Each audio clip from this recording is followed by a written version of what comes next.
السلام عليكم، مرحبا بكم ناس جياسكا. كما قلنا لكم في جياسكا ناس تيفي خلاص افراوها في قضيه الملعب. الان في هذه القناه نقول لكم باللي موقع الرابطه يغير رسميا مكان اجراء المباراه القادمه لشبيبه القبائل ضد اولمبي اقبو، من ملعب اول نوفمبر الى ملعب حسين ايت حمد. ديروا لنا لايك الفيديو، ابوني في القناه، واتركوا لنا تعليق، ابونيونا في القناه تدعيما لهذه القناه تكملة لقناتنا جي اس كانس تي في. ما تنسوش ابونيونا يا جماعة من فضلكم حتى نستطيع الاستمرار ونكون أحسن إن شاء الله. هنا أمامكم تغيير في الموقع للرابطة الوطنية لكرة القدم جياس كابيلي أولمبيك أكبو.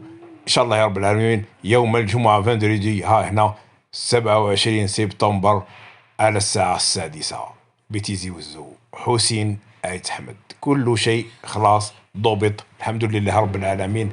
قلنا لكم بلي بربي إن شاء الله بوجود الرجال الشبيبة ستكون هذا العام، أن قلتها ونعاودها هذا العام الشبيبة ستلعب الأدوار الأولى وستفرح إن شاء الله أنصارها هذا العام. راني نتكهن يعني أمور مضبوطة 100% إن شاء الله.